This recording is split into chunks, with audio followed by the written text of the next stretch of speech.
Good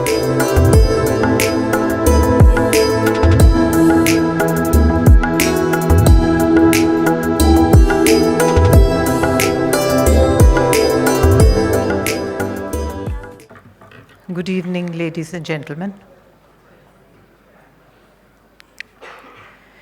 Even as married women across the country are braving hunger pangs, waiting to sight the moon on the occasion of Karwa Chauth today, I, Nilima Dalme Aadhar, Ehsaas Woman of Delhi, of the Prabha Khaitan Foundation, welcome you to celebrate the birth of yet another star creation from the magnificent galaxy of Dr. Shashi Tharoor, a book on the architect of our Constitution titled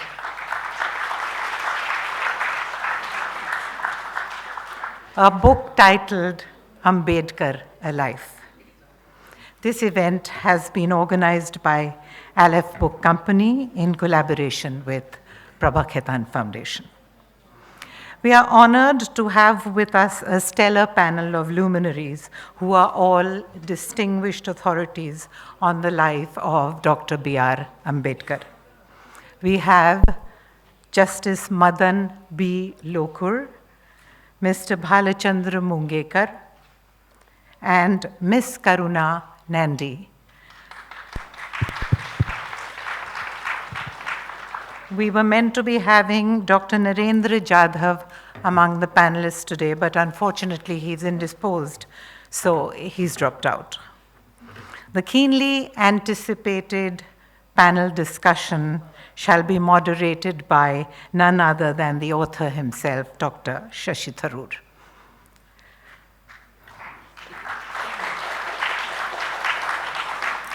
May I request Dr. Tharoor, Justice Lokur, Dr. Mungekar, and Ms. Nandi to please come on the stage and take their seats. Can I request Manisha Jain, Branding and Communication Chief of Prabha Khaitan Foundation, to come on the dais and tell us about the foundation. Manisha. A very warm welcome to all of you. It's a pleasure for me and for all of us at Prabha Khaitan Foundation to celebrate the birth of yet another book from the prolific pen of Dr. Shashi Tharoor. Dr. Tharoor holds a special place in our hearts, and we always look forward to celebrating him. We have had the pleasure of unveiling his published books in various cities over the years. Today's launch is even more special because it once again cements our close association with Aleph Book Company and allows us to cherish our bond with Mr. David Davidar. Thanks to Aleph for being there with us in many of our stellar literary endeavors in the past. We wish our association grows and nurtures the best possibilities in the fascinating world of literature. Allow me now to say a few words on the Prabha Khaitan Foundation. The foundation was founded by late Dr. Prabha Khaitan, a trailblazer much ahead of her time, a philanthropist, author, poet, entrepreneur, and a relentless champion for women and child welfare. Dr. Khaitan was a keen promoter of Indian arts and heritage. The foundation, which was founded in the 1980s, is conceptualized on her idea and vision. Her spirit to create a better tomorrow drives the machinery of the organization, which embodies her iconic words, Karm hi Jeevan hai, work is life. Almost 40 years later today, we are proud to claim that the Prabha Khaitan Foundation has risen from strength to strength and launched several initiatives to further the cause that Dr. Khaitan had envisioned. We promote Indian arts, culture, and literature and music in all our activities. One of our main aims is to encourage and widen the reach of readership of literature to enthusiasts worldwide. Hence, the foundation is elated to be a part of this spectacular book launch ceremony organized by Aleph. I will not take any more time. Thank you all for your gracious presence. Nilima ji, over to you. Thank you, Manisha. I request Ms. Anindita Chatterjee, Executive Trustee of Prabha Khaitan Foundation, to come on stage to felicitate the panelists with our signature handicrafts and of Bengal. I shall introduce our esteemed panelists to you, starting with Dr. Shashi Tharoor, who is arguably one of the most widely read authors of today. He hardly needs an introduction. The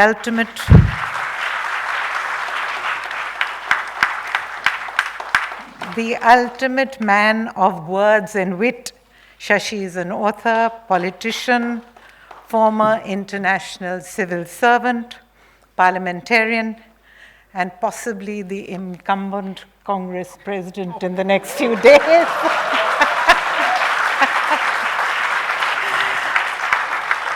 And it is indeed my proud privilege to be given this honor to introduce his session today. Congratulations, Shashi, for gifting us yet another gem from your ever-growing body of literary works. We have Justice Madan B. Lokur, an Indian jurist who is currently a judge of the Supreme Court of Fiji.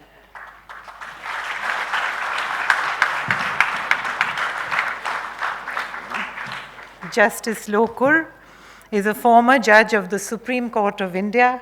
He's also former Chief Justice of Andhra Pradesh High Court, Guwahati High Court, and was a judge of the Delhi High Court. Mr. Bhalachandra Mungekar, an Indian economist,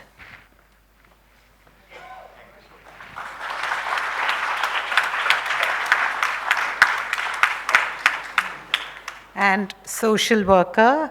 He is a member of the Rajya Sabha.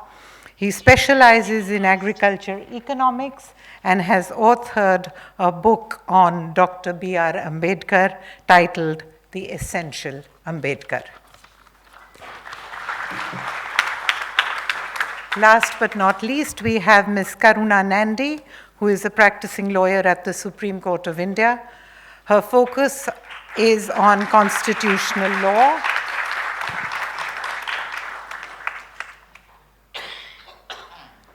Her focus is on constitutional law, commercial litigation and arbitration, and media law and legal policy.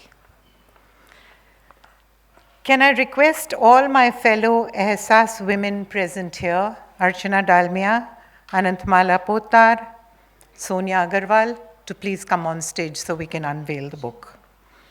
And Shinjini Kulkarni, you're a late comer, so I forgot. I also request Manisha Jain and Anandita Chatterjee to join us. And can I request Mr. David Devidar and Kapish Mehra to also come on stage for the unveiling. We always have these panoramic book launches for Prabha Khaitan Foundation. So every member is a presence in the launch of our book.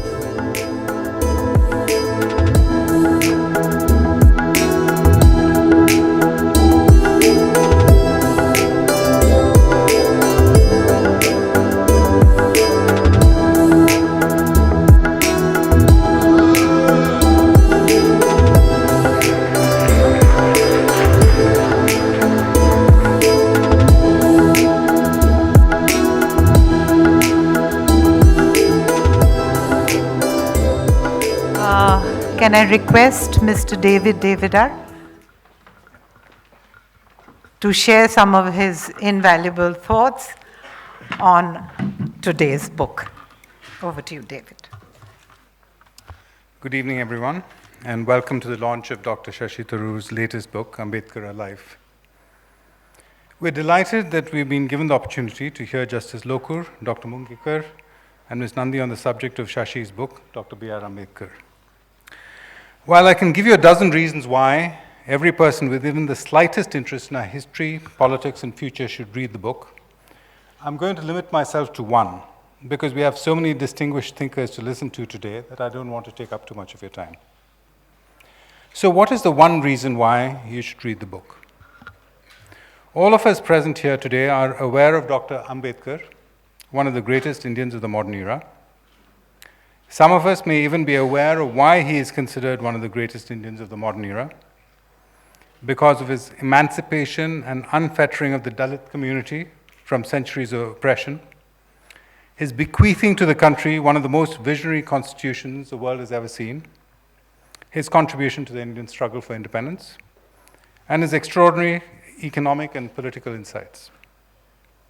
However, the one thing that not many will be aware of, and what this book makes clear, is why Dr. Ambedkar is more relevant than ever today, almost 70 years after his death, and why in the eyes of many he is considered to be even greater than the greatest Indian of modern times, Mahatma Gandhi.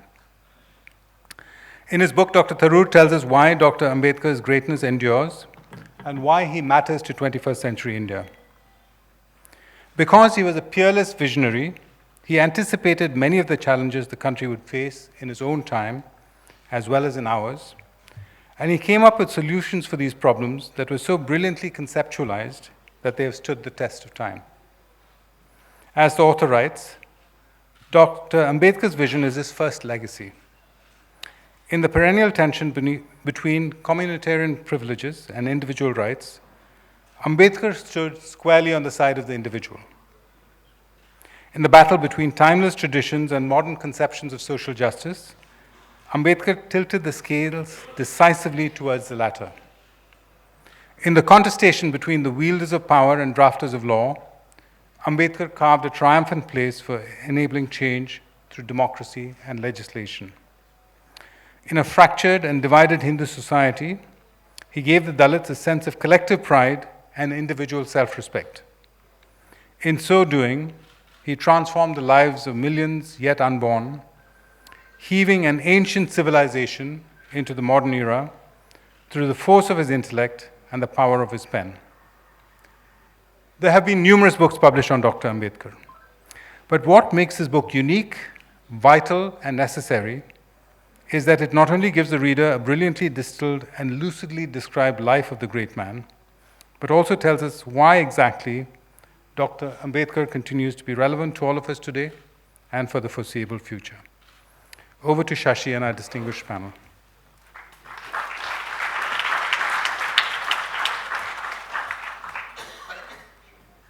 Before we begin this eagerly awaited panel discussion, can I request Shashi to just say a few words on the book, and then the stage is yours, Shashi.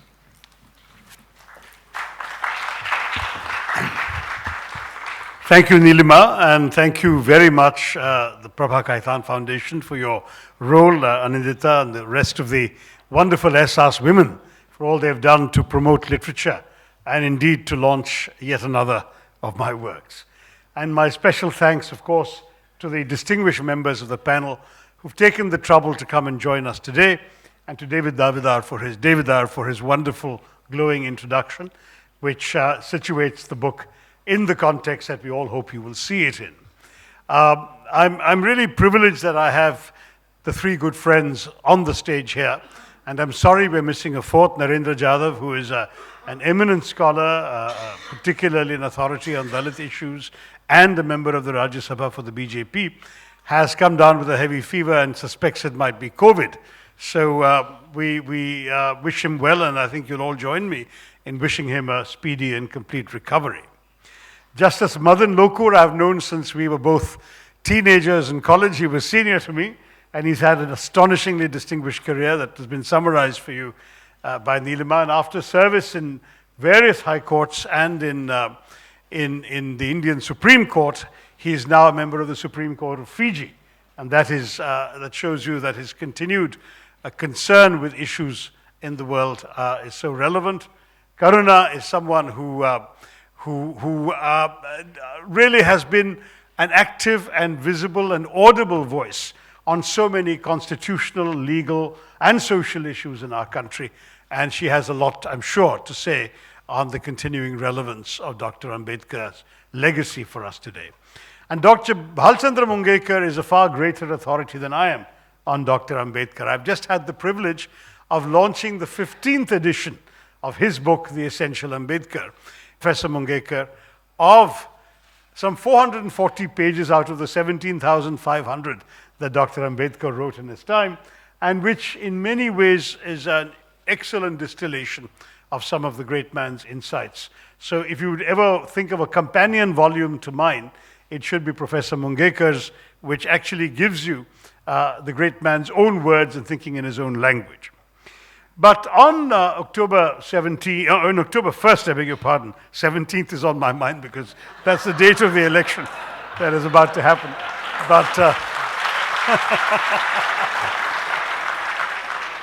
But Neelima has already anointed me, so we can go back.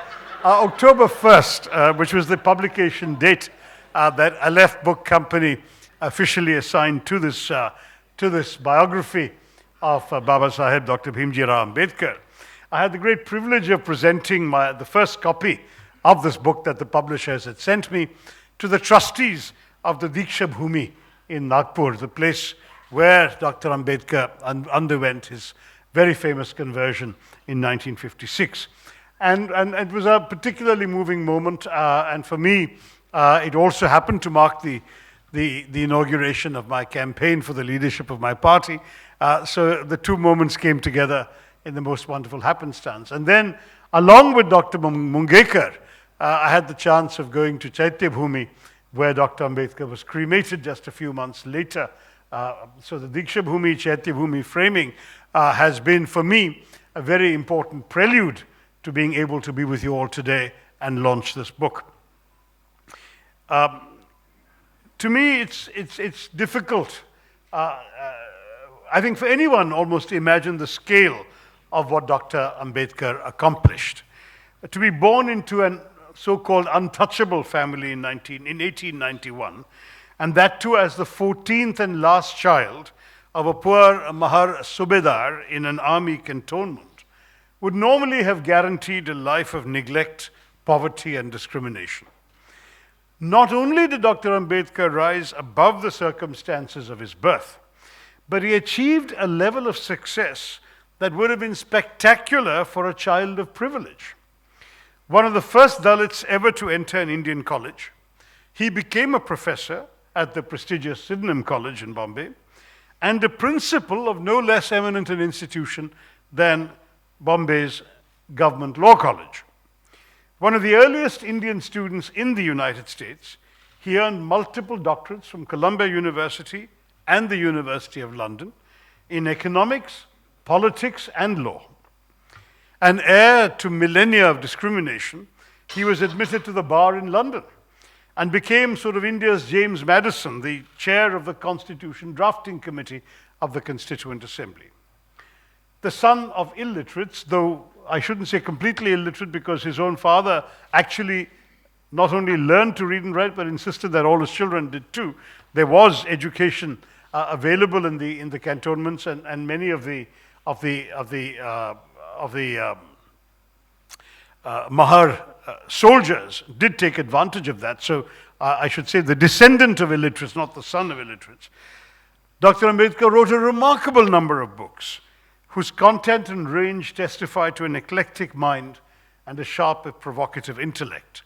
In fact, it's a moving story that he died slumped over his desk after having written the last word of what should have been his last book, that is the Buddha and his Dhamma. The last book he wrote actually then turned out to be books that were put together from papers found on his desk that hadn't been published. So he's one of the very few authors who continued to be productive even after he passed away.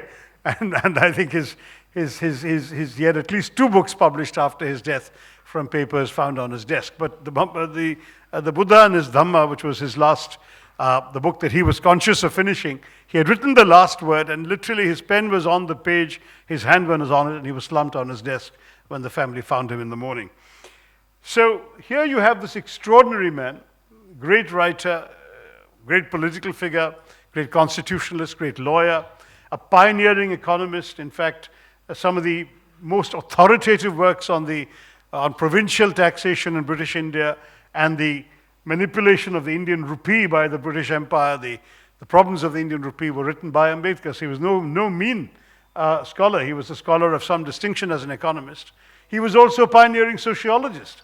The very first paper ever known to have been written or presented on caste in a serious academic institution was Ambedkar's paper in Columbia University in 1916 on caste. Nobody had bothered to study it in that way until he did so. So his intellectual contributions have to be understood and appreciated to appreciate the value of his legacy before we come to the contemporary issues. And so this insignificant infant scrabbling in the dust of Mao in 1891 also then went on to become the first law minister of Free India in the most impressive cabinet ever assembled in New Delhi. And when he died, aged only 65, he had accumulated a set of distinctions that very few have matched. Only one remained. In belated recognition of that omission, he was conferred posthumously in 1990 the highest award the country has to offer, the Bharat Ratna. Now, Dr. Ambedkar's greatness cannot be reduced to any one of these accomplishments, because all were equally extraordinary. Think of what he was born into, what he endured, and who he became, and even this bare outline of his life should take one's breath away. And yet, many feel that posterity has yet to get the measure of the man. History, wrote Arundhati Roy, has been unkind to Ambedkar. First it contained him, and then it glorified him. It has made him India's leader of the untouchables, the king of the ghetto. It has hidden away his writings. It has stripped away the radical intellect and the searing insolence, unquote. So whereas some of those who seek to stand on Ambedkar's shoulders today acknowledge his role in fighting discrimination against Dalits, and others honor his constitution making, they do not engage with the totality of his political and economic vision. Ambedkar's concerns and doubts about Indian democracy and his leftist view of political economy and labor rights are usually conveniently overlooked by his professed admirers. They prefer instead to do exactly what he warned against, to worship him as an idol, an act of bhakti rather than the critical engagement that he might have welcomed. Reviewing Ambedkar's colossal achievements requires us to neither restrict him to his role as the great emancipator of India's Dalits, nor to glorify him as a saint above criticism, but rather to embrace his life and his ideas as a whole, including some 17,500 odd pages of writings and speeches, as I mentioned earlier, the activism and the politics, the triumphs and the failures that marked his extraordinary impact on India's public consciousness. Much of this has to do with the words he used, the ideas he expressed in his written and spoken work, and the passion with which he pursued them. This was in keeping with the memorable teaching of one of his heroes and his father's heroes, Sant Tukaram. We possess the wealth of words, wrote Sant Tukaram. With weapons of words we will fight. Words are the breath of our life. We will distribute the wealth of words among the people. Tukaram says that the words themselves are gods, our pride, and the only ones we choose to worship. And you could argue that Tukaram's devotee, Ambedkar, imbibed this lesson well. Men are mortal and so are ideas, he argued. An idea needs propagation as much as a plant needs watering. Otherwise, both will wither and die. And one of his key ideas was the importance of self-respect and human dignity. The word dignity occurs some 150 times in his writings and speeches, and it's a concept that rarely received comparable attention from other nationalists of our founding generation. The dignity of his people mattered enormously to Ambedkar, as did their capacity for self-respect. Learn to live in this world with self-respect, Ambedkar had told young Dalits in Bombay, and he embodied that dictum in his own life. These are some of the facets of the man I've tried to capture in this short biography. There are very many excellent books on Dr. Ambedkar, but none has the merit of brevity. And I must say that having plowed through several of them, and also having dipped into a considerable portion, but not all of those 17,500 words, I'm awed by his intellect, but thought I could tell the story to today's younger generation, which will not have time to wade through a whole fat volume necessarily, the story of his life and the legacy that he's left us. That's what I've attempted to do in this short biography. It's only 240 pages, and I'm quite confident that all of you will get through it fairly quickly. But I hope it leaves on in you an abiding impression, both of the greatness of the man that David Devidar has explained to you all, and as well as something we will discuss in the panel, his continued relevance and resonance to our lives today. Thank you again to all of you for coming all the way, and thank you to the panel for joining me in this conversation. Jai Hind. And Jai Bhim, I should have said.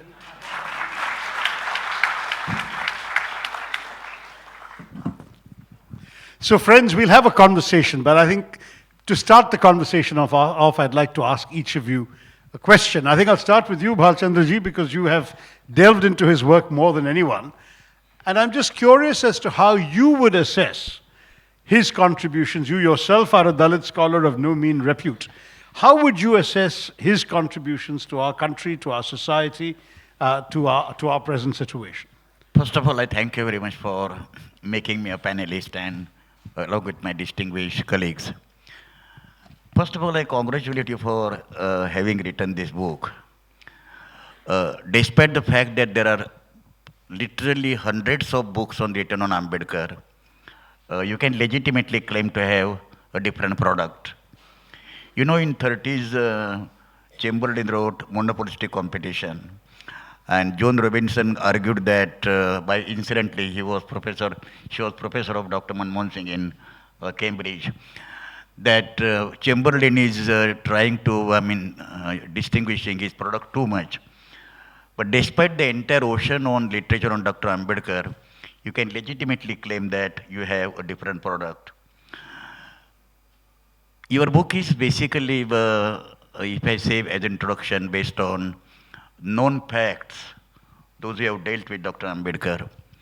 You have integrated and summarized precisely in such a language and presented in such a way that I think everyone who tries to understand Ambedkar, having read earlier books on Ambedkar and articles, it is must that people must read Dr. Shashi Tharoor's Ambedkar Alive, the smallest possible biography, but comprehensive biography, if I would say. This is so far my compliment is concerned. I think after India's independence, if two modern intellectual political leaders have enormously contributed what India is today, it is Jawaharlal Nehru and Dr. Ambedkar. I am very happy that I remember Nehru's name precisely because after my term was over in 2016 as a member of Rajya Sabha, after 2014 we find that Nehru's legacy is being annihilated. An intellectual class in this country could hardly reconcile to Nehru's annihilation. And when I tried to understand Nehru also in proper perspective, despite some of the faults that Nehru might have committed and people are harping upon, so is the case with Dr. Ambedkar. Ambedkar has enormous contribution to the building of nation building, enormous. And one good thing that despite the fact that Ambedkar got worst possible treatment from the Hindu society, worst, that one could never imagine. Barrister, PhD from Columbia, DSc from London School of Economics. Recently when I visited Columbia University, in 450 years of history of Columbia University, Ambedkar is the best student of the Columbia University. And despite that, when he came, he could not find accommodation in Hindu colony. That's why we built Rajgriha. The greatest thing of Ambedkar's personality is Ambedkar could not develop any bitterness against this country. Ambedkar has number of reasons to become absolutely bitter, because whatever Ambedkar has given to this country, enormously, as I said, this country practically, and Hindu society as such, has never given anything written to Dr. Ambedkar. In economics, in politics, in sociology, liberty, equality, fraternity, women's champion. Other day you said that Ambedkar was the first male feminist. Can there be, when people are trying to become municipal corporator in any of the country's big municipal corporations, Ambedkar resign on Hindu code bill? Can there be any greater sacrifice? You know, people were telling, Ambedkar's followers were telling Dr. Ambedkar, why the hell you are resigning? Because ultimately Dalit women don't have anything. He told them to shut up and said that I am not talking of Dalit women because they don't have property right. I am talking about and fighting for the championing the rights of women in general. Now, unfortunately, the women in the present setup of the society, those who are belonging to elite class, they don't remember Ambedkar very much as they remember or worship Golwalkar and V.D. Savarkar, who said that women is nothing but machine producing the children. That's why liberal democracy, Ambedkar would not compromise. Then your liberal or economics, egalitarian social order, Ambedkar wanted collectivization of land, which did not happen. You know, he criticized Nehru's objective resolution. Okay, he said that because Nehru did not prescribe any economic structure in his objective resolution, which he presented on 9th of December. And Ambedkar suddenly was asked by Rajendra Prasad to speak on 13th. And he said, I did never imagine that my turn will come so early. And he said, since the objective resolution is coming from a socialist who claims to be Nehru, of course, after 1935, Nehru has nothing to do with socialism. That's a different reason altogether. And he doesn't talk anything about socialism. That's why social democracy, economic democracy, and it's not only political democracy. He wanted to convert political democracy into social democracy. And without economic equality and social equality, political democracy is not democracy at all. When 1% population, today contextualizing Dr. Ambedkar, when 1% population in this country has 56% income and 70% of the wealth, it is a mockery of democracy that India can talk about. This kind of concentration of power on one hand and right to vote after every 5 years, they can't go together. There is no reconciliation at all. Ambedkar was harping upon this thing. Unfortunately, Ambedkar is treated and confined only to leader of the scheduled caste. And because of the internal caste system, when Gandhiji said that caste system is the gift of Hinduism to other religions, that is separate chapter altogether. The whole life. And it is pity that untouchability and caste system is the problem only of the scheduled caste. Caste system and untouchability, they have destroyed this country. Morally, economically, socially, culturally, in every possible sense. That's why when people criticize that Ambedkar did not participate in the freedom movement, as I mentioned yesterday when you were there in Mumbai, for whose freedom Ambedkar was supposed to fight? Ambedkar was talking about, and the question before Gandhi was, that what is the place of the untouchables, depressed classes when Britishers leave? The same question Jinnah also was raising. Practically speaking, Jinnah and Ambedkar, they were two challenges to the leadership of Mahatma Gandhi. Okay? Obviously for different reason. And I will stop my first reaction. And that is what Ambedkar, despite the fact that he did not join freedom movement per se, he was staunchest possible nationalist. Both his thesis, PhD, evolution of provincial finance in British India, and problem of rupee, where he wanted stable exchange rate. Today it is crossing nearly 83 rupees. And you know what is happening to the Indian economy. That's why Ambedkar's one of the greatest thing was that he was not part of the freedom movement, but what freedom movement was not able to do because of the external constraints, he was doing differently. And what is his comment on Indian nationalism? And that nationalism today also, during present ruling dispensation, we are finding. And sarcastically, Ambedkar said, Indian nationalism has developed a new doctrine, monopolizing the entire powers in the hands of the majority. In quote, communal majority, in quote, Hindus, is called nationalism. And any claim in the share of the power by the minority means depressed classes and the Muslim is called communalism. Precisely what Ambedkar said, that is happening today in the Indian context. That's why economy, nationalism, everything, Ambedkar contribution is enormous. Thank you very much. Thank you, Bhalchandraji.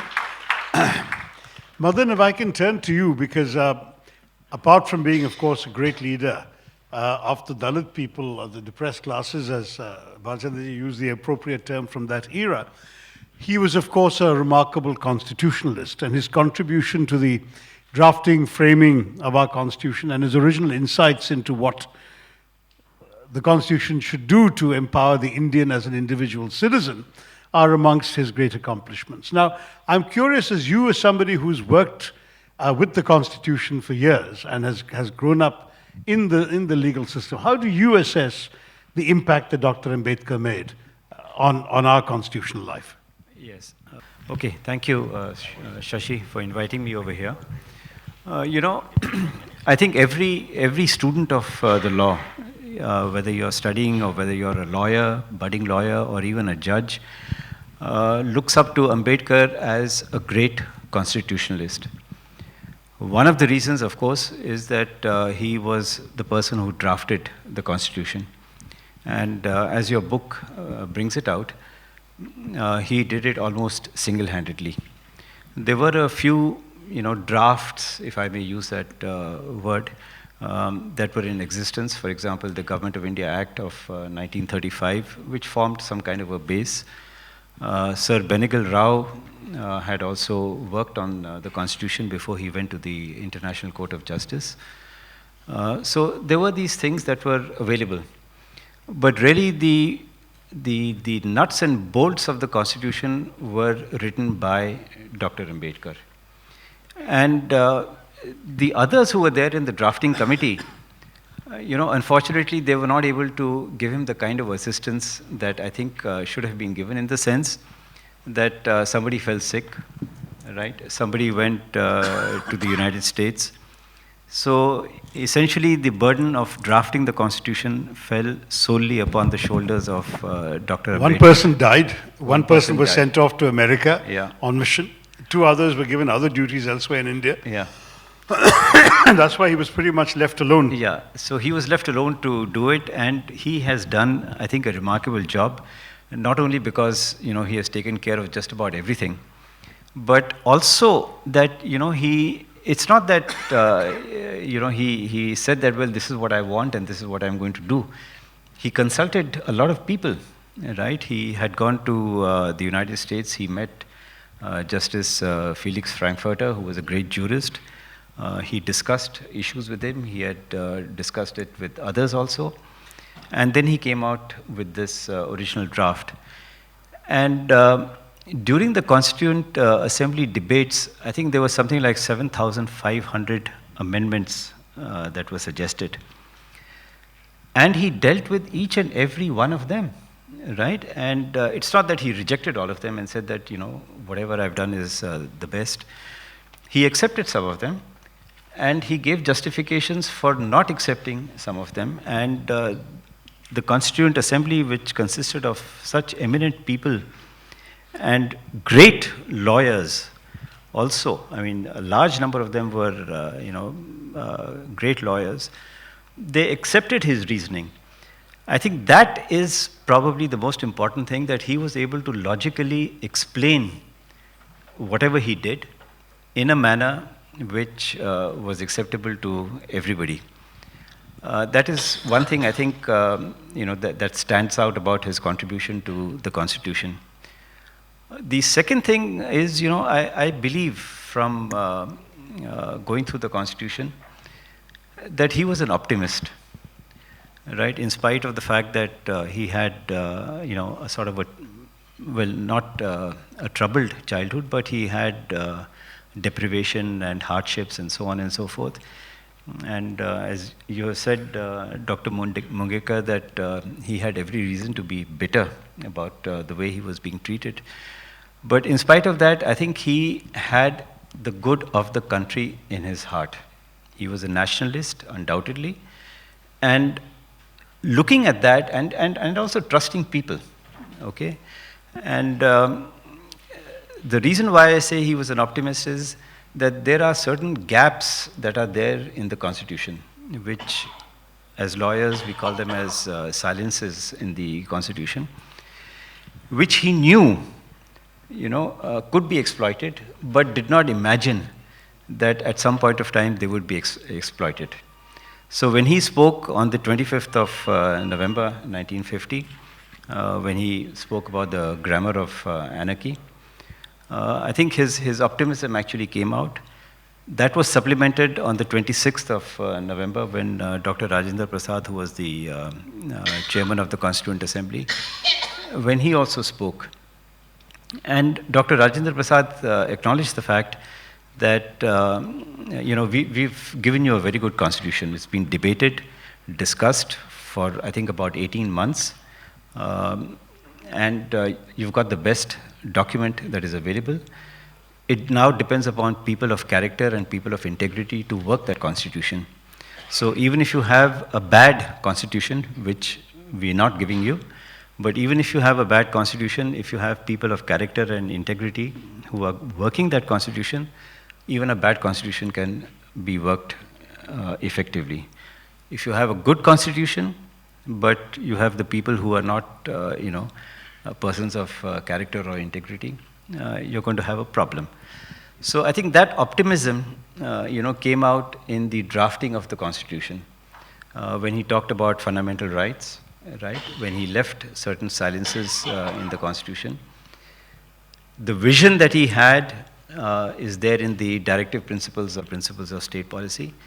So he knew, where he would like the country to go.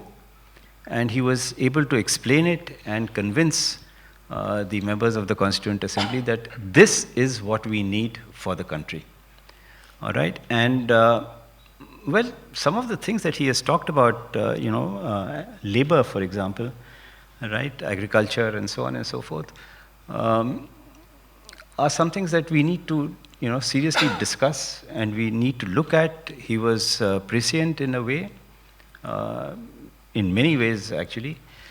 And of late, maybe in the last, maybe about 15 or 20 years, apart from the fact that his idea of constitutional morality has been accepted by the Supreme Court, and Supreme Court has been talking a lot about constitutional morality. One of the things that he brought out, and which you mentioned, Shashi, is the use of the word dignity. We have in our country adopted the dignity jurisprudence, all right, where every person, has to be given dignity, and that has come out in Article 21 of the Constitution.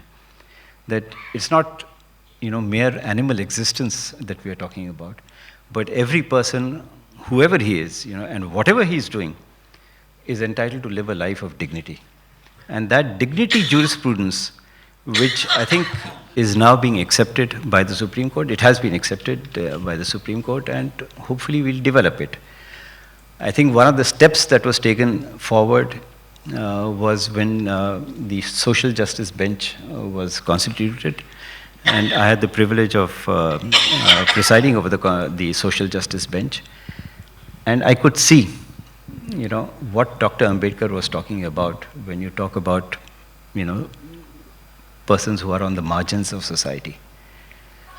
That is what he wanted in the Constitution, and I think he has succeeded in doing that. And I'm glad, that we are giving him his due eventually. Thank you so much, Madan, for those valuable insights.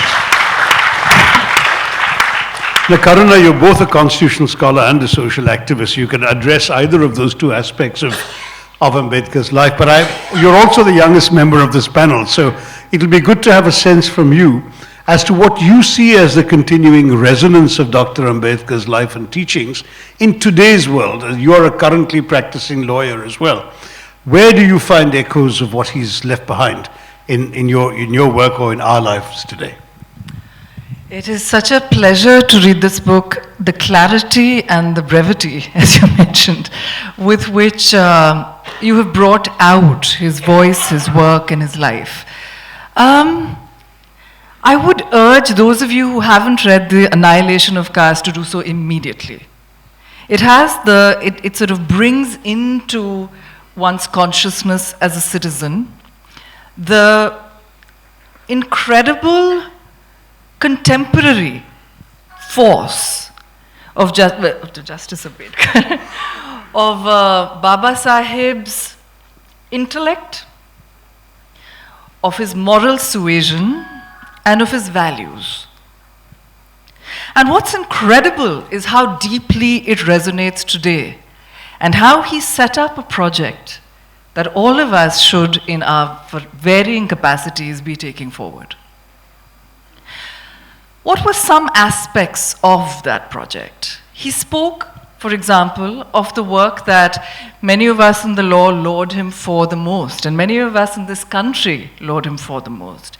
He spoke of, we speak of his work as the leader of the constitutional drafting project. But what he said was that I did what I was asked to do.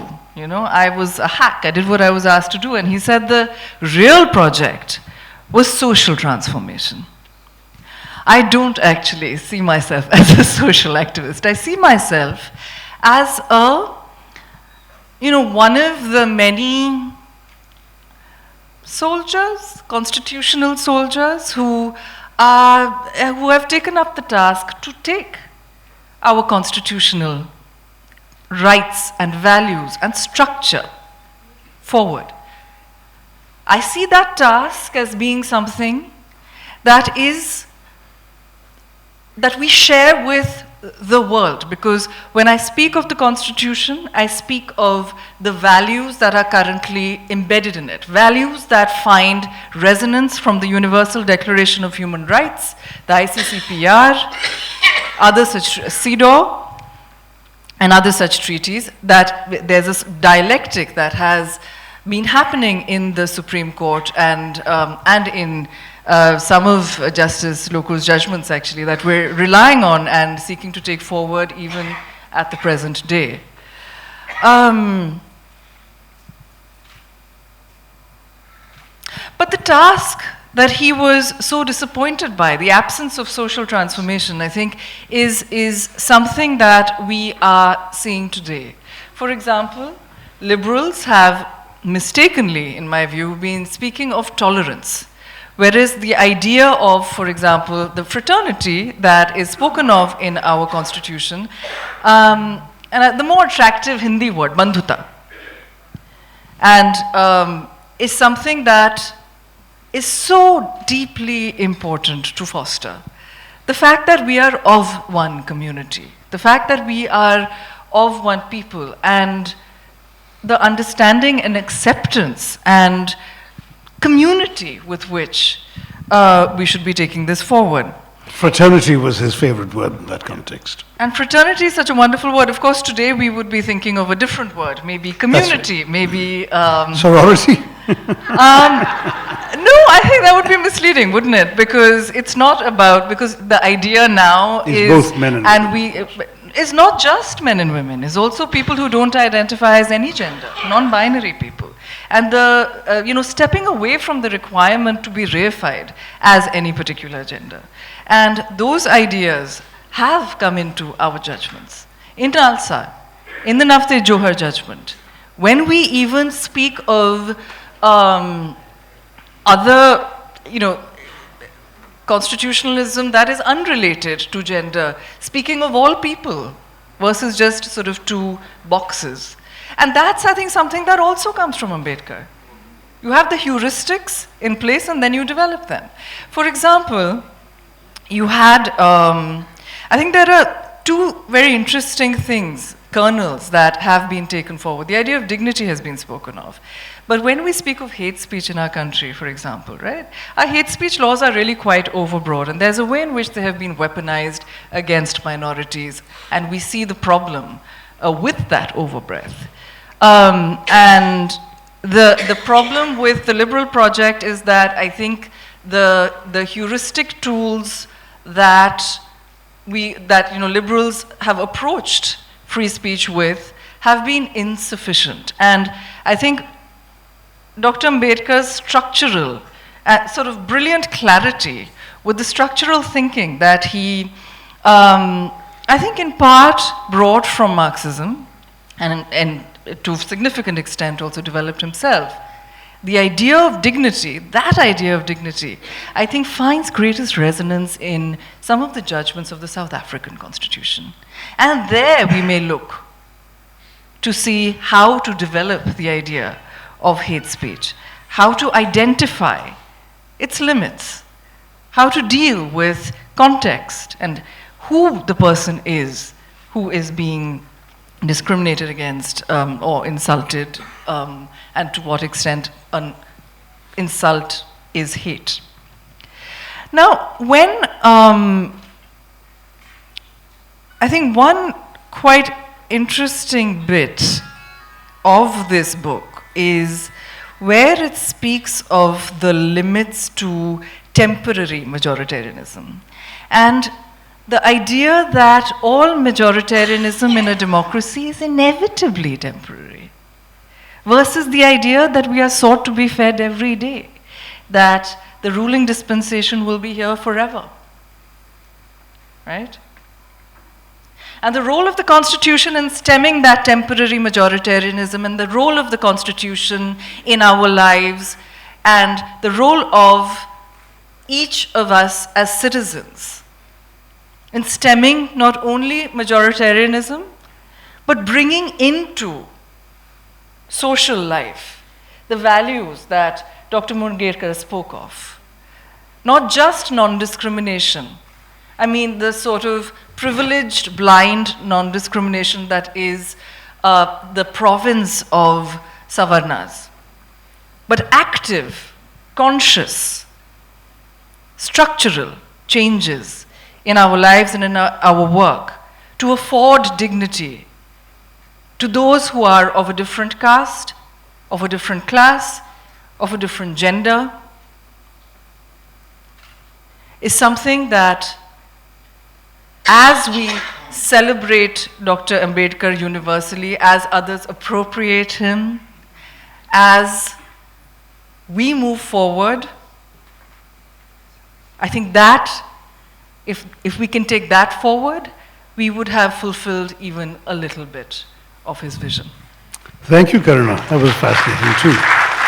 So now you've had three viewpoints. I think I'd like to just have a brief, short conversation amongst us. And a couple of things that come down. Please feel free to chip in, grab the mic as soon as you want to say something. Yeah, I want to ask, I want to start with Madan on this question of, I think one of the interesting things we don't sufficiently appreciate in his constitution making was the extraordinary way in which he managed to reconcile this long-standing tension between individual rights and group rights, where he managed to take a country which had really been governed on a communal principle by the British, where everything, even representation, was by groups, by communal standards, and empower the individual. He wrote a constitution where the citizen was going to get agency for the individual citizen. And at the same time, he was able to ensure affirmative action, the world's oldest and farthest reaching affirmative action program for the Dalits.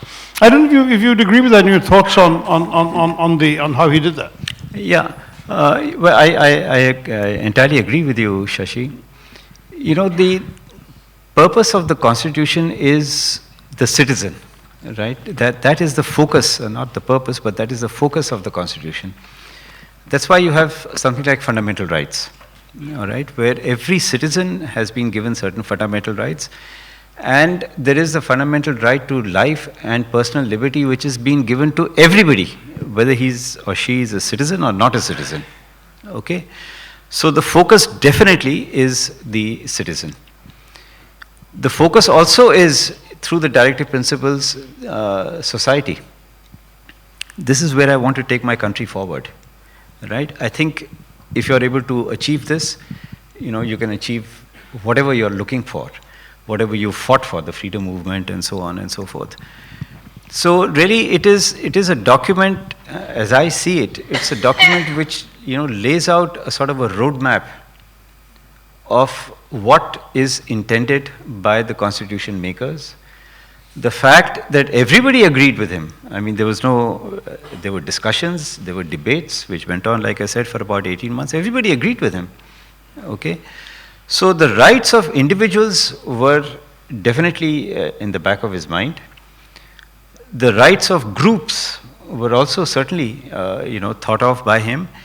And at one place, you have mentioned in your book that he expected a change to come about in maybe 10 or 15 years, okay? A reservation, for example, all right? He said 10 years.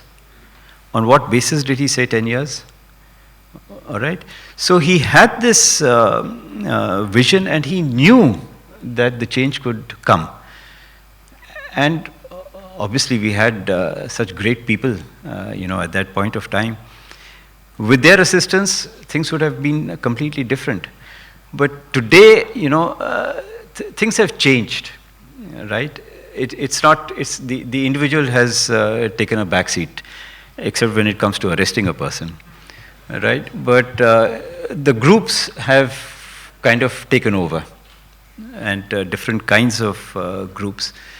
You have persons at the top leadership, governors, who are doing things, or speakers in legislative assemblies. The Supreme Court has had to speak about them. Doing things which constitutional morality did not permit and does not permit. And Dr. Ambedkar had that in the back of his mind, constitutional morality not only for individuals but also for society. And that's where I think we've gone wrong somewhere in our understanding of the Constitution and our implementation of the Constitution. So right. Balchandraji, you wanted to chip in on this one, on the question of the Constitution. See, since we are talking about constitutional morality, in one of the lectures that he delivered in Deccan College Library, he has given 7 preconditions for the success of democracy. And one is constitutional morality. While now Justice Lokur is here, the major dilemma while drafting the Constitution before Ambedkar was, in a predominant Hindu society, there is every possibility that political majority would degenerate into communal majority. Say for British Labour Party and Liberal Party, Republican Party and Democrats in US. That is not the party structure here. Here caste is indispensable element and ingredient of majority or minority. And precisely from that point of view, we have touched upon this issue, Dr. Tharoor. Why Ambedkar wanted strong center? Ambedkar, because in the Constitution we know, there is no word federation in the Constitution. Okay? Why Ambedkar was against federation in that sense? There was one debate between Arun Jaitley and myself in the Rajya Sabha. See, since in every state, and this happened precisely after independence, in electoral politics, in every state, a majority of caste or a combination of dominant caste I'm saying, they would form the government and usurp and monopolize the political power. Under that condition, the conditions of the scheduled caste and the depressed sections will be worst. And unlike in American Constitution, where residual powers are with the state, that is federating units, and not with the center, he wanted, in the parliamentary democracy of India, that residual powers would remain with the center. In that sense, he wanted a strong center, because caste would be creating havoc.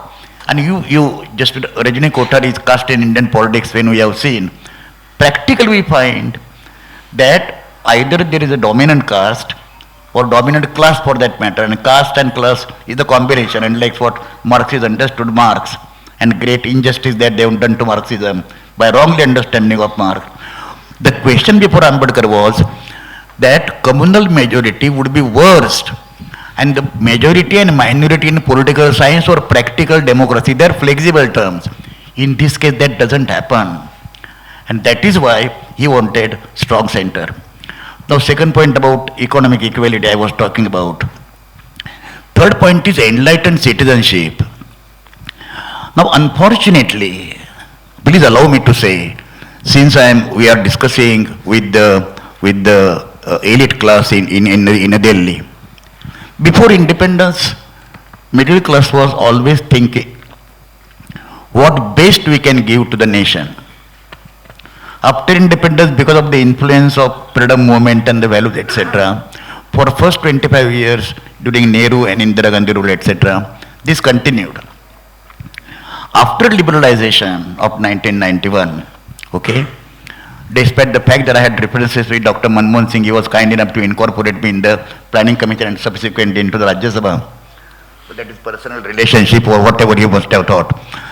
The question is, if 40 crore Indian middle class, 1.5 times of the total population of Germany, France and England, are we really vigilant towards what exactly is being practiced in India in the name of democracy? I was just discussing with Justice Lokur. One of the mistakes Nehru made was, the moment we got freedom, he would have abolished what is called Sedition Act. What was the place for the Sedition Act after in independent India? There are a number of measures. The UNPA, OK, Unlawful Prevention Act, which Mr. Chidambaram made more powerful. And unfortunately, poetic justice Mr. Chidambaram himself was first victim of that act. My point is that I'm talking about the state in Marxian sense. And whatever be the constitution, Ambedkar was clear, constitution is not good or bad. However good constitution may be, those who are working with the constitution, they make the difference. Because, and the one DV said that people get the government they deserve. Okay? In the present context, see, we are not discussing Dr. Tharoor and my distinguished colleagues, I agree with them totally. We are not discussing in abstract what parliamentary democracy is. Okay? We are discussing practical sense, every democratic institution, including judiciary. Please allow me to say, let me raise a simple question. It's not that the Indian constitution, and Dr. Ambedkar said, what is there to be drafted in the Indian constitution? Categorically mentioned, Indian constitution is 60% repetition of the Government of India Act 1935. Had Britishers not been there, this constitution would not have been there. Or Nehru would have not been there also, this constitution would not have been there. The question is that under these conditions, when we are practicing democracy in a reverse manner, okay, and society is not functioning in a linear manner, the time has come to safeguard the values. Judiciary I was discussing with Justice Lokur. Maharashtra crisis is going on. Former justice postponed the decision that which is the official political party in Maharashtra.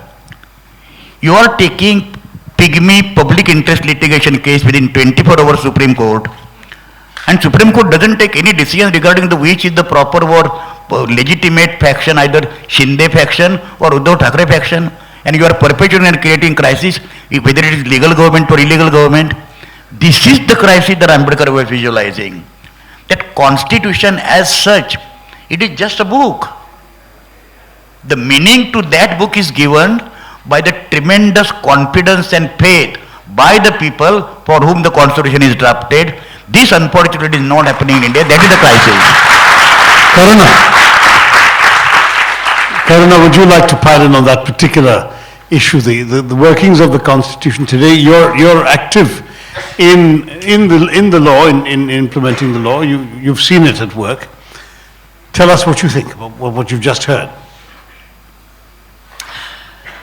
What Dr. Mungirkar said has found a lot of resonance, I think, even in this audience. And I think the problem of the fact that electoral bonds still haven't been heard, the case on electoral bonds still hasn't been heard, I think is a travesty.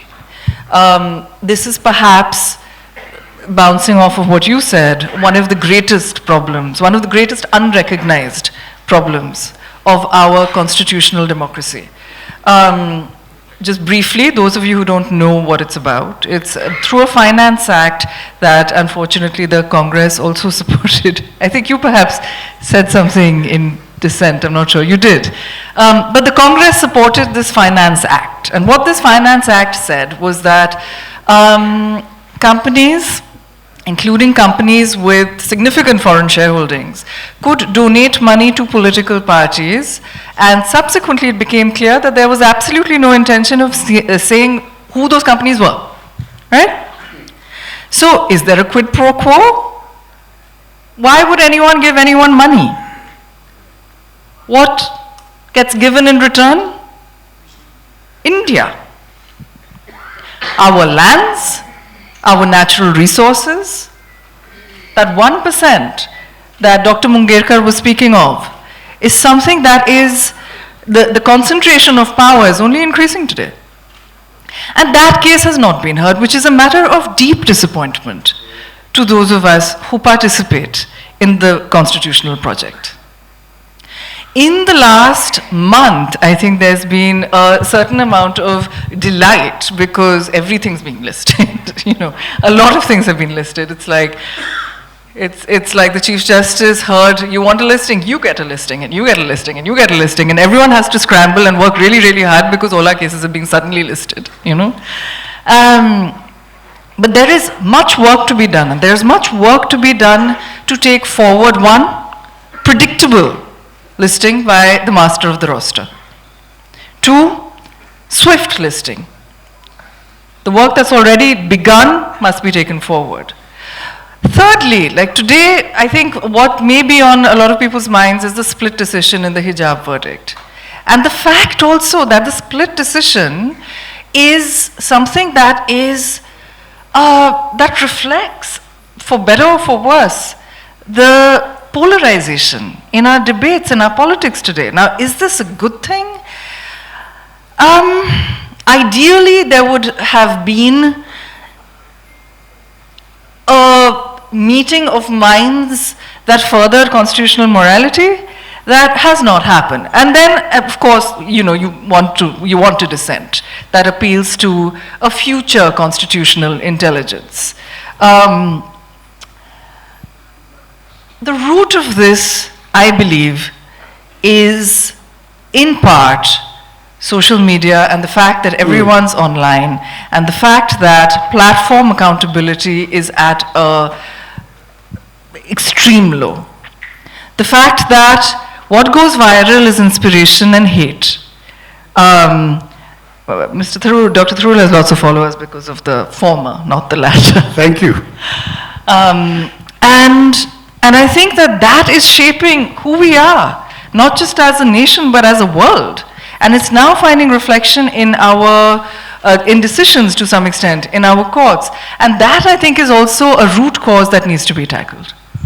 Thank you, Karna. I think it's probably the right, sorry, I will give you the floor in a second. I just want to tell you all it's time to open it up to the audience and I will take questions from you all. But Madan, thoughts before we do that. Yeah. And is there someone willing to carry a mic around? Yes. Okay, go ahead, Madan, please. Yeah, you know, the only thing that I just wanted to add to all this was, you know, you did mention about liberty, fraternity, equality, you know, from the French Revolution, which Dr. Ambedkar adopted. But he also added justice in the preamble to the Constitution, right? Social, economic, and political. That is important. So it's not only just liberty, equality, and fraternity, but also justice that was, you know, in the back of his mind, including social justice. Social justice. Right? It's not only political, it's not only economic, but also social. Right? I think that is something which we should not forget. He had that forget. famous comment when he talked about passing economic measures when you've not fixed society. Yeah. Said you're building a palace on a dung heap. Yeah. Anyway, yes, somebody had a question in the middle of the, who has the mic? Whoever has the mic should stand, please, and share his questions with us. And if you want to direct it to a particular panelist, please do so. We'll all. I want to ask Dr. Tharoor only. First of all, congrats for writing this. I'm sorry, I can't hear you very well. Can you hold it closer to your... Yeah. Congrats for writing this book in the midst of your busy schedule. Thank you. But towards the end, you have written 4 flaws of Dr. Ambedkar. 4 flaws. First of all, 4 flaws of Dr. Ambedkar. Yes. You have mentioned his apathy towards scheduled tribes, Adivasis. And the second, also concerned with that, his disagreement with Gandhiji and all that. So you have quoted some portions of his speech also. Was it in the context of improving their lot? After narrating, Dr. Ambedkar wanted to improve their lot because yes. One whole chapter in Annihilation of Caste is dedicated to scheduled tribes. And there he finds fault with the Hindus for not showing brotherhood. And he criticizes Hindus for having that casteist attitude. Quite true. So I think you have mentioned that criticism of Hinduism to be unfair, and I would like to know opinion of Dr. Mungekar also on that, whether you agree with that criticism first and No, I wanted at the same time to acknowledge that as a human being, every one of us has flaws, and there were some things that could be legitimately critiqued. I rejected the criticisms of Dr. Ambedkar that had been made by, for example, Arun Shoury's famous book, Worshipping False Gods, because I felt that those had been unfair, and I've explained in the book why. And certainly those who suggest that he gets an undeserved share of credit for the Constitution are completely overlooking the points that Justice Lokur and I have made. So all those criticisms I don't accept. I said the four that have some legitimacy are the ones I've mentioned. One is that indeed he said a few unkind things about the Adivasis, and you can see this in his Constituent Assembly contribution. Yes, he wanted them to be improved, but he saw them as kind of primitive savages in a way that today you would find somewhat demeaning. Second, I talked about his relative ungraciousness towards Mahatma Gandhi. His political differences with Mahatma Gandhi and economic differences were totally justifiable, and they're legitimate differences between two great individuals who had different views of India, but I felt that the manner in which he spoke of and behaved towards Mahatma Gandhi, including at his death and afterwards, was, I thought, unworthy. Thirdly, I've talked about his rather sweepingly unkind statements about Hinduism, in that they were very often, he had this occasional tendency, as people of passion do, to express sweeping generalizations. And so he said things, he himself had a very subtle intellect. He didn't need to just sweepingly denounce the religion in some of his statements, which he did. And so I've pointed those out, because those, frankly, a man of his intellect would have qualified a little more rather than denouncing the entire faith, because there's many more aspects to the faith that were overlooked in his denunciation. And then finally, of course, is this question of centralization that Dr. Mungekar has already replied to. I do believe that he had a very strong set of reasons to reject the village as the unit of it. He felt there was a sinkhole of discrimination and iniquity and so on, that therefore you needed a strong central government to try and pull sort of backward, as it were, in terms of social attitudes, villages into modernity. But some of our legitimate interests in decentralization, which many years after his death came through in the amendments to the Constitution that gave us Panchayati Raj, for example, those I think we all would welcome as very constructive developments today, in the context of building them upon his already having tried to break through the barriers of discrimination and untouchability and so on. But with that, decentralization is a good thing in a vast country like ours. We shouldn't be a place where every decision is taken in Delhi, whether in my party or in the country as a whole. That has been one of my themes. So those are my four substantive critiques, and I stand by them. We can go into further detail. Certainly on Adivasis, he also had sensible, good things to say, and he certainly he wants everyone to progress. He's, in that sense, very much a product of the Enlightenment. He's somebody who wants to see progress and development benefiting everybody. But I thought that his manner of writing about them and addressing their problems was unfortunately a bit patronizing, and that is something which comes across. Dr. Mungekar, please feel free to disagree with me. Of the four flaws that you have mentioned, his position with respect to Adivasis is incomprehensible. It cannot be justified, because what he thought about Adivasis, general Hindu community was thinking about the untouchables and depressed classes. That's why he loses there so far his position vis-a-vis Adivasi is concerned. But remaining three things, that flaws that Dr. Tharoor you are talking about, I think they need to be dealt with. I am happy that you brought them to the fore, but they need to be little thoroughly examined. See, he was not intellectual that writing thousands of pages. He was practical politician. And he was engaged with Gandhiji so far polemical debate. He was extremely harsh toward Gandhiji. And your argument is he should not have been that much harsh. But Ambedkar was engaged in war with Gandhi. But after Gandhiji's death, he did No, not. that is not. No. See, when he married Savita Kabir, he said that had today Bapuji would have been there, he would have been bless me. This is he appreciated Because Gandhiji that. was a big supporter of intercaste Absolutely. marriage. When Pune passed, Gandhiji went on 20th September 1932 and continued to 23rd of September. P.N. Rajboji asked later, and categorically Ambedkar said that my differences with Gandhi notwithstanding, I must admit that he brought the issue of untouchability for the first time to the national fore. It's not that he was always harsh, but then when he was struggling to establish his political leadership, we are fighting against China. Now, in the war, we cannot say China is 5,000 living civilization. That's why this is not the time that Nehru has dealt with discovery of India. That's the question. That was the question. That's the question is Arun Shourie, for example. Because all you were Stephanians, more intelligent than any average Indians. No, intelligent or otherwise, that is a different thing. But my point is, how Shourie could write that? He had virtually annihilated. His objection is that Ambedkar statue always carrying a book into an arm, that constitution. He never claimed, as Justice Lokur said just now, he never claimed to have drafted constitution alone. He has recognized Allah the Krishna Samayar, for example, he was brought on the stretcher and he was asked what is to be done, and whatever he used to say, that is to be dictated.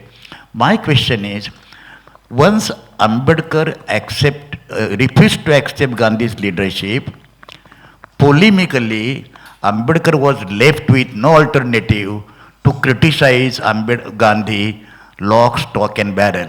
From that perspective, I am saying Ambedkar was justifiable. Now, one thing I would just mention to you, how Gandhiji irritated Ambedkar. When they first met before Pune Pact in Manipur, first of all, Gandhiji neglected because he was too great a man. Okay? Now, Ambedkar just stepped down. Some people said, Bapuji, Ambedkar is going. Till then, Gandhiji was not knowing whether Ambedkar was scheduled caste. Because name Ambedkar is deceptive. Okay? Now, when he said to Ambedkar, Mr. Ambedkar, I started working for the untouchables before you were born. This comment was unreasonable. What Ambedkar retorted, Mr. Gandhi, it is not my fault that you were born before me. That's why the question is, you take it as a polemical debate. Second point is about the centralization I spoke. But Gandhi-Ambedkar leadership, it was, people have written about it, it was essentially a conflict of leadership. Not that he rejected. Now there are many things in Gandhism. He has called Gandhi age is the dark age. So, Gandhiji clear cut he has written, I do not know the origin of the caste system, nor do I want to know. I do not believe in interdining and intercaste marriages. Gandhi changed and evolved over a period of time, but let us not forget the fact, Dr. Tharoor, Ambedkar was one of the external force that compelled Gandhiji to change. Okay. Yes, gentleman in the middle of the row. Yeah, you got the mic. Go ahead. A very good evening to all the panelists. And Sir Tharoor, I'm a biggest fan of yours. Thank you. My name is Yuvraj Singh Thakur, and I'm from the Dev Bhumi, Himachal Pradesh, and the mushroom city, Solan. Sir, I have a question to you, that you always and your party advocates the idea of inclusive India. Of course, you have compared India to be a thali, comprising of different vegetables and nutrients that are essential for one man. And on the other hand, what today we witness is the rise in the religious extremism. And Dr. Ambedkar himself has mentioned many things about religious extremism, be it Hinduism or Islam for that matter. So, sir, I just would like to ask you, despite of the fact that I'm carrying all your written books from Solon to Delhi right now inside my bag, sir, to get your sign. So, sir, I just want to ask you that how far is your or our idea of inclusive India is in agreement with the ongoing religious extremism that is certainly very much disastrous for building a strong and a strengthened nation that is Bharat or the India? No, look, I mean, obviously, the entire notion of inclusive India treats all religious communities as the same, as having the same rights in our society and under our constitution. Whereas what you call religious extremism is actually the majoritarianism of those who have chosen to define people of the Hindu faith as a political majority in this country. Whereas in fact, as Dr. Ambedkar pointed out, they are a communal majority, but they need not be a political majority. Once you start organizing your politics, you should have political differences within communities. But this religious extremism, which is also a political tactic to group a large portion of the largest community behind one particular set of political principles, helps them to win elections. And that's a different view of India, because either you believe that India, as Dr. Ambedkar did, is a place where everyone has equal rights, or you believe that India is a land particularly of one set of people who are the original people of this land as they see it, and that everybody else here of any other faith is either a guest or an interloper, a bandit. I mean, that's the kind of attitude that they have towards the notion of what India is all about. So obviously the two are completely incompatible. You have two different and incompatible ideas of India that are being nurtured in these two political extremes. So I think those who argue for an inclusive India cannot accept the idea, to call it bluntly, of Hindutva India. And similarly, those who believe that India is a pristine Hindu land that others have invaded and therefore don't deserve a place in, they will never accept our notion that everybody is equal and everybody who's contributed to this society and this polity has equal rights in it. And those are two completely irreconcilable worldviews in my view. Thank you very much. Okay, that'll have to be the last question. I'm getting signals from oh my word, we haven't heard from a lady yet. Okay, you've got the mic, but then pass it to the lady there and then we'll wrap up. Go ahead. Sir, my name is Aditya Gill and it's an honor to be in front of three illustrious Stephenians. But sir, I also come from the other side of the road, Hindu College. Our commiserations. Sir, my question is to Justice Lonkur, sir. Sir, Ambedkar has always supported the idea of uniform civil code. And the recent Law Commission report said that it is neither a necessity or not a requirement. So, sir, how do you see that uniform civil code should come in the current context of the country? I'm glad you gave him that question and not me.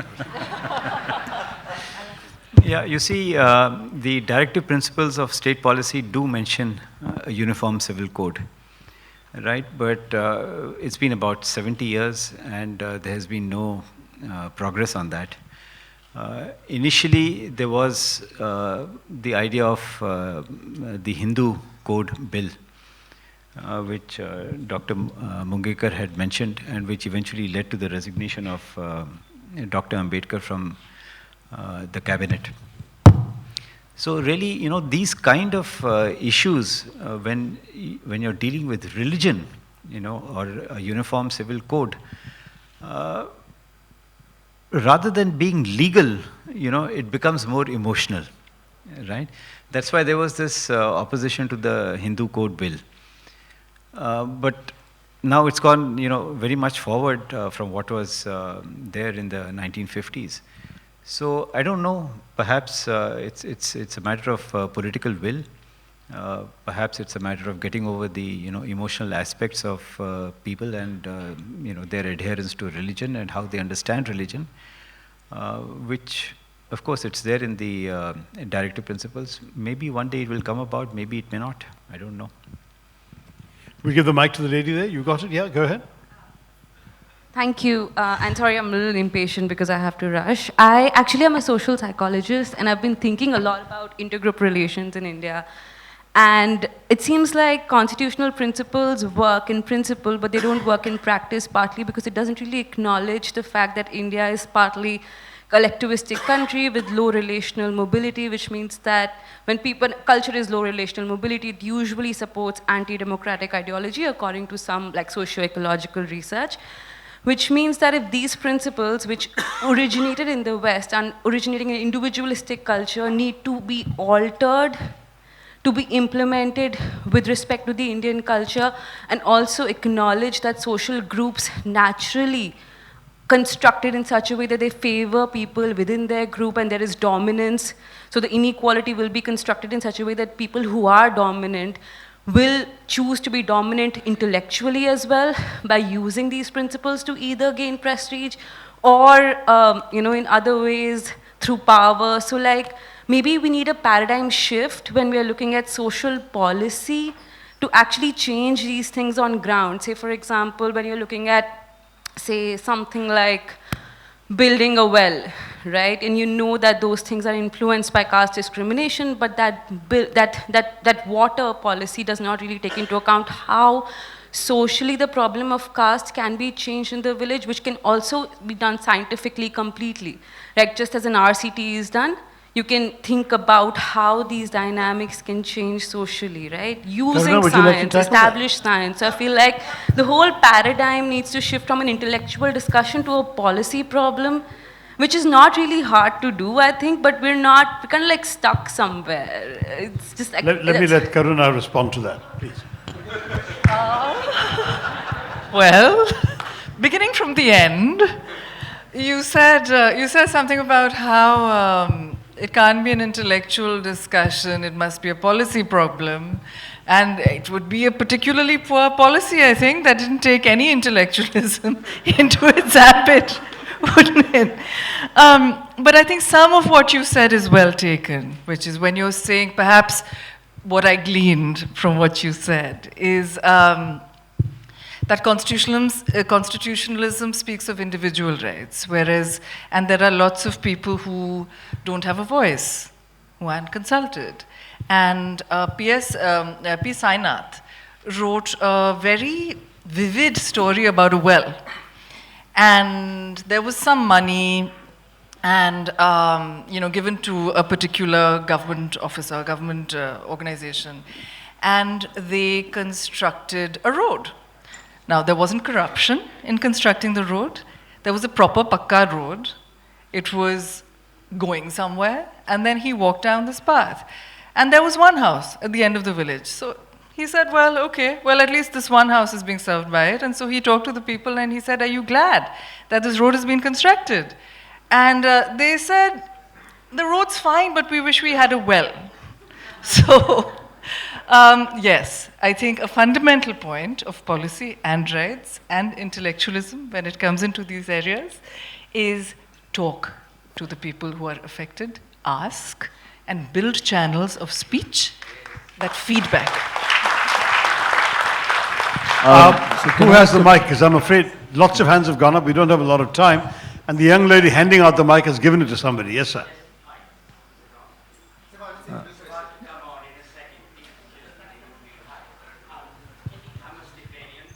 I hope that helps.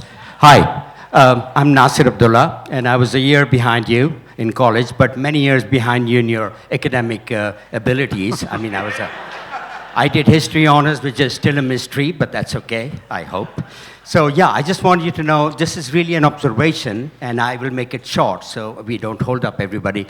About 21 years ago or 22 years ago, you were at the Nehru Center in London, and I was there. And you had actually given a talk about all kinds of things, wonderful stuff. And the one thing that I remembered you speaking about was when you were in college, you went to interview the Prime Minister, Indira Gandhi. And you said you were about to head out of the college and you had a jhola and you had a tape recorder with 11 of the buttons on it. I had a friend with a jhola and a tape recorder in it, yeah. And no one checked it. No yes. security. And your friend also dropped by and you asked him to join you to interview the Prime Minister. And you went in, they didn't even actually check your bag to see what you were carrying. And nowadays, they check you even if you don't have anything. So I was really thinking about those wonderful days that you talked about. The youngsters here would not know very much about it because you were born with all this ye dikhao, wo dikhao, you know.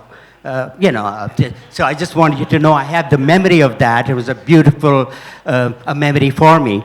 And I'm also looking forward to reading the book. I'm not much of a reader, but knowing you, it'll be an honor to read your book. Thank you. Thank you, Nasser. No, that is a true story. It's got nothing to do with Ambedkar particularly, but it's a great story because I still remember vividly going to Parliament House, because having come back as an MP and seeing all the security and the gates and the checks and the passes and the badges, it was such a different world. And back in 1975 when I interviewed Mrs. Gandhi, you could walk in, anyone would walk in, you ask for directions, the security cheerfully pointed out the Prime Minister's office. I went there was kind of a cheerful shambles raining, as all sorts of people walking in and out. And the private secretary was, I remember, quite openly cracking jokes about the movie Andhi, which had an actress playing someone who resembled the Prime Minister. And then when the information advisor stuck his head out to the Prime Minister's office and called my name, I said, do you mind if my friend joins me? And he said, why not? And so my friend with his jhola and his tape recorder came in, and at no point had anyone ever checked that jhola, which could have been carrying anything but a tape recorder, but it was, and that's how we did. So I still have a photograph of that extraordinary occasion. But those days are long gone, sadly.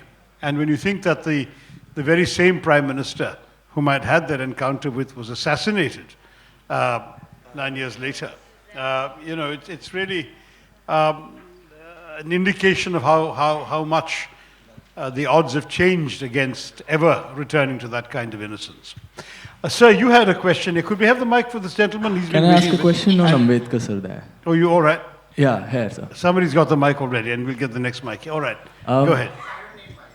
No, the gentleman with a mic, and another gentleman with a mic, and then we've got two. My God. I'll keep it very quick. Okay, I do have to wrap up. I'm getting signals from the back that we have to close. A very broad question on Ambedkar, sir, to the panel in a very broad nature. What do you think about the idea of Ambedkar at the later age of his life when he said that we should all convert to Buddhism? A person of the intellect and ability of Ambedkar proposing to get out of the psychological, social and political religious dimensions of the religion, or whatever you may call loosely Hinduism, to get into another religion, if it may be called so. So what are the natures of that transition? What is the logical end of that transition if we, as a subcontinent, make it? Are we a Buddhist country in the idealistic idea of Ambedkar? Like 50 years from now, 100 years from now? Dr. Mungekar, would you like to take that? See, the question is, Ambedkar has mentioned his desire to convert in 1936 Jatpat Todak Mandal speech that annihilation of caste. By the way, academics may be aware that the word annihilation is used in the entire discourse on caste system, first and the last time only by Ambedkar. Because there is no way to reform the caste. Reforming caste is absolutely adjusting and compromising with caste. Caste needs to be destroyed as entity. And there in fact, that was one of the points which absolutely. And that is what the next time when Gandhiji wrote in Harijan, what he wrote, Ambedkar is challenged to Hinduism. And also he has written that Ambedkar would be the last person to allow himself to be forgotten. This is the only bad comment or rather harsh comment Gandhiji has used against Ambedkar, otherwise he never. The question is, after 1935, Evola conference, where he said that though I am born Hindu, I shall die not Hindu. 21 years Ambedkar waited for Hindus taking reforms in the Hindu social order. Ambedkar's followers unfortunately misunderstand that Ambedkar was against Brahmins. It was not the case. Ambedkar was against Brahminism. It's an attitude. And an attitude of monopolizing the entire power. I don't want to go into the logistics now. I have got the entire statistics on my computer. There are 4% Brahmins in the country today, right from judiciary till 600 collectors, till vice chancellors of 600 universities, till top ranking policemen, till your all defense forces. everything, even NGOs, even in corruption for that matter, they are numerically larger. Because they wanted to mention their proportion there also. My point is, Ambedkar ultimately accepted Buddhism, and you mentioned that in your Hinduism, he thoroughly understands Hinduism. But let me ask you one simple question. You means not only to you all. What is the place of Buddha in Hinduism? In the entire 4,000-year-old Indian history, is there any person on par with Buddha? That his words became the philosophy without having single word written in those days. All Buddhist scriptures were written 300 years after Buddha's Mahaparinirvana. The question is, when he was writing or drafting the Indian constitution, he was writing simultaneously Buddha and his Dhamma. And you have mentioned that reconstruction of Russell and reconstruction of society, and he has written critique of Russell. Russell wrote, "Why am I not Christian?" You wrote, "Why am I Hindu?" And I perfectly justify that. Because 78% population Hindu, and that is the reason that we are not able to distinguish between Hinduism and Hindutva, and that is the price we are paying. The question is, Buddhism he accepted because Buddhism was supposed to give the cultural foundation to Indian nationalism. Nationalism is just abstract thing. Nation, nationality and nationalism, they are three different phenomena. Nationality doesn't require geographical territory. Nation does require. Nationalism just a feeling. But nationalism develops into nation in form of the state when it has got specific geographical territory. The question is, Ambedkar was drafting Buddha and his Dhamma as a gospel, just like Quran or just like Bible. Because ordinary people, okay, I'm sorry to say, I was totally de-religious during my 20s and 30s. Now I accept that religion is required by the people. I don't require. But people have freedom to, if I have got freedom not to accept any religion, millions of people in the country have freedom to accept the religion. That is the only way of coexistence. Ambedkar's conversion to Buddhism, and he categorically mentioned, I'm accepting Buddhism. This is the greatest thing and great service he has done to the Indian nation, and Hindus particularly. He has used the word Hindu imperialism.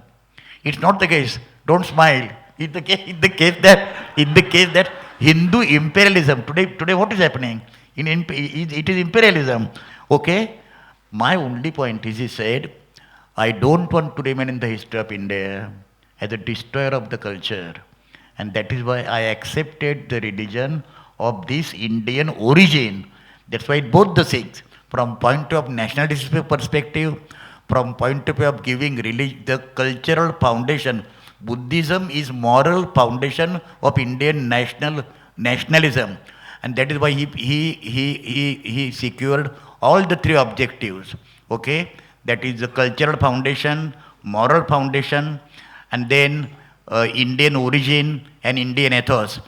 I am Indian, only Ambedkar said, I am the Indian first and the Indian last. That was Ambedkar's contribution to the modern Indian nation building. Thank you very much. Okay, then the last question, we really have to wrap up. Sir. This is for you, Dr. Tharoor. Yes. Did Dr. Ambedkar envisage the present situation where each state in India, which is ruled by a political party, state party, is now concentrating power in family? Each one is developing an entire system so that father to son, all the regional parties, how to deal with that? Well, Dr. Ambedkar has written on the problems of linguistic states, but he didn't anticipate family inheritance, I must say. As somebody who was never very convinced by the logic of the caste system, he would not have accepted the inheritance principle anyway in politics or in anything else. So I can tell you that though he has not written about it, I think it's a fairly safe assumption that he would have disapproved and would have been quite critical of the idea that political leadership should go through inheritance rather than through election or other form of merit.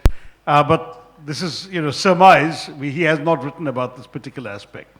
But his thoughts on linguistic states are very interesting and far-reaching as well, which I would recommend you look at. But let me thank once again our wonderful panel. They've been very patient in saying this. It's been a rich and rewarding discussion. Thank you, Madan Lokur. Thank you, Karuna Nandi. Thank you, Balchandra Mungekar. And thank you all in the audience. I do want to single out my researcher, Katie Abraham, who's sitting here, who plowed through a lot of the work that I found useful to incorporate in the book. And I want to thank all of you for coming and supporting the launch of Ambedkar Alive. Thank you all very much, and back to you. On behalf of Aleph Book Company and Prabha Ketan Foundation, I would like to thank Justice Lokur, Dr. Mungekar, and Ms. Nandi for being here at the launch today. I would also like to thank all of you, ladies and gentlemen, for making this event a success.